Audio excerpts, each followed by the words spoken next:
সম্প্রতি চীনের তিয়ানজিনে অনুষ্ঠিত এনসিও সম্মেলনে আন্তর্জাতিক রাজনৈতিক দৃষ্টিকোণ থেকে গুরুত্বপূর্ণ মুহূর্ত গড়ে উঠেছে। ভারত ও পাকিস্তানের প্রধানমন্ত্রীর উপস্থিতি আলোচনাকে আরো গুরুত্বপূর্ণ করে তুলেছে।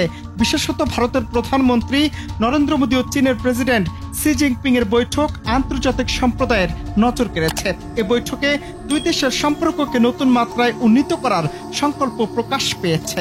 কিন্তু তার গভীরে একটি প্রশ্ন, এই চীন ভারত সম্পর্কে পাকিস্তানের ভাগ্যে কি আছে, ভালো নাকি মন্দ?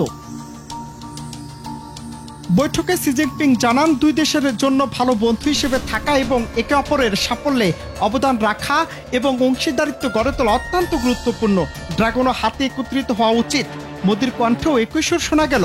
তার ভাষ্য, দুই দেশের সহযোগিতার সাথে 280 কোটি মানুষের স্বার্থ জড়িত। ভারত চীনের সঙ্গে সম্পর্ক আরো উন্নত করতে বদ্ধপরিকর। এই সাক্ষাৎ সংলাপের মাধ্যমে আন্তর্জাতিক পর্যবেক্ষকরা মনে করছেন, সীমান্ত বিরোধের মাঝেও ভারত চীনের সম্পর্ক নতুন দিকে এগোচ্ছে। চীনের সঙ্গে ঘনিষ্ঠ সম্পর্ক ভারতের জন্য শুধু কূটনৈতিক নয়, অর্থনৈতিক ক্ষেত্রেও গুরুত্বপূর্ণ। IMF এর তথ্য বলছে, ভারত শেয়ার বাজারে $5 লাখ কোটি নিয়ে বিশ্বের তৃতীয় বৃহত্তম অর্থনৈতিক শক্তি হওয়ার পথে এগোচ্ছে। অন্যদিকে চীন বিশ্বের দ্বিতীয় বৃহত্তম অর্থনীতি।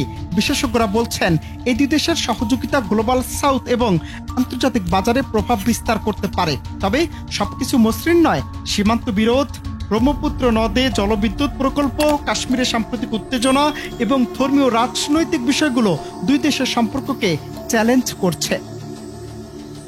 ভারত চীনের ঘনিষ্ঠতার ফলে পাকিস্তান কিভাবে প্রভাবিত হচ্ছে তা সামাজিক মাধ্যমে তুমুল আলোচনা সৃষ্টি করছে। পাকিস্তানের সাবেক পররাষ্ট্র সচিব জোহর সলিমের ভাষ্য, ভারতের প্রচেষ্টা কখনো কখনো লোক দেখানো সৃষ্টির জন্য। অন্যদিকে পাকিস্তান চীনের সম্পর্ক দৃঢ় ও দীর্ঘমেয়াদী।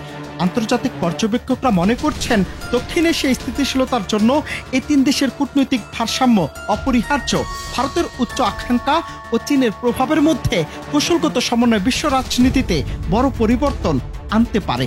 তবে প্রশ্ন হলো, সেটি কতটা সম্ভব? অনন্ত হাসান মাসুদ, বাংলা টিভি।